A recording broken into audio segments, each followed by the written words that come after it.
How you doing, folks? This is the Pop Music Freak back with another Song Facts Countdown video. I am counting down my 1,000 favorite songs of all time. We are up to number 824 on the list. Classic song by a classic rocker. He was known as God for a while. Clapton, that is. Eric Clapton. This would be his only song to actually hit number one on the pop singles chart in USA. The song is I Shot the Sheriff. Now, I just have to acknowledge, of course, that this was not an original version of a song. So it was written by my man, Bob Marley, produced by Chris Blackwell and the Wailers, the original version. So I just want to go over Bob Marley's version first before we get into Eric Clapton's hit version. I Shot the Sheriff is a song written by Jamaican reggae musician Bob Marley and released in 1973 with his band Bob Marley and the Wailers, as I mentioned. Chris Blackwell and the Wailers produced the song. The song was first released in 1973 on the Wailers album Burnin'. Marley explained his intention as follows. I want to say I shot the police, but the government would have made a fuss, so I said I shot the sheriff instead. But it's the same idea, justice. In 1992, with the controversy surrounding the Ice-T song Cop Killer, Marley's song was often cited by Ice-T supporters as evidence of his detractors' hypocrisy. Considering that the older song was never similarly criticized despite having much the same theme. In 2012, Marley's former girlfriend Esther Anderson claimed that the lyrics Sheriff John Brown always hated me for what I don't know. Every time I plant a seed, he said kill it before it grow, are actually about Marley being opposed to her use of birth control pills. Marley supposedly substituted the word doctor with sheriff.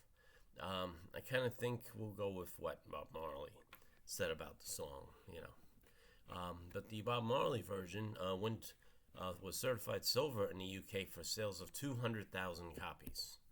It was a pretty big hit in the UK. So now, Eric Clapton does a remake the next year, 1974. It was included on his album 461 Ocean Boulevard, which was judged by many to be a comeback for him, although he only really went 2 years without appearing, having a record out. And then actually, Layla by Derek and the Dominoes was re-released in the spring of 72 and finally got to the top 10 on the charts by the summer. So he wasn't gone that long. All right, it was 2 years. But anyway, his performance on the song adds a soft rock to the reggae sound. Billboard described this version as being a catchy goof of a winner, despite not containing a guitar solo. Cashbox called it a smooth, bluesy rocker with lots of guitar, keyboards, and strong background harmonies. Faring better in the charts, it peaked at number one on the Billboard Hot 100, his only U.S. number one to date. It knocked Paul Anka's You Having My Baby out of number one, and was knocked out of number one by Barry White's Can't Get Enough of Your Love, Babe. So, to give you an idea what other songs were out there at that time. Clapton's version was inducted also into the Grammy Hall of Fame.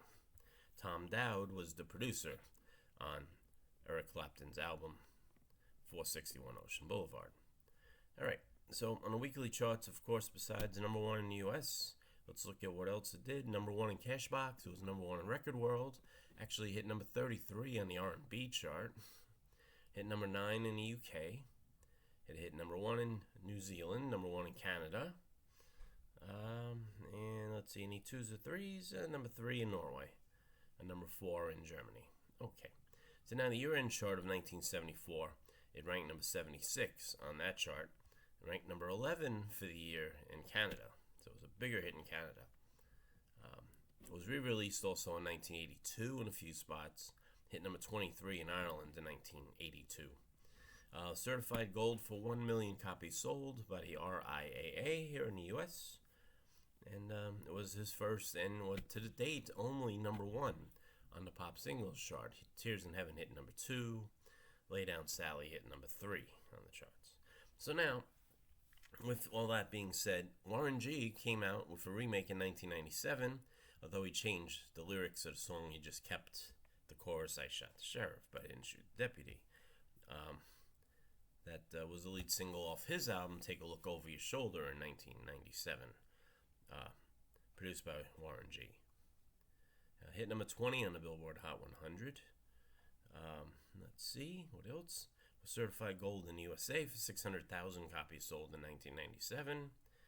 And that's basically it about that song. A singer named Nancy Fletcher sang the original chorus on the Warren G song, so he kind of rapped over it. Alright, so there we go. I don't see any other remakes. I don't see any parodies done of it. And I think that's about all the song facts I have for you on I Shot the Sheriff, number 824 on my list. I hope you enjoyed this song fact video. I hope you found it informative. So please like the video, please share it, please subscribe to the channel if you haven't already. And if you hit the bell on the bottom right in the description on YouTube, you can be informed when my other videos are coming out. I plan on doing a few today because I took a break yesterday. I needed a mental break yesterday for sure. Alright, so thanks so much, my friends. I wish you all a great day, and I wish you peace and love.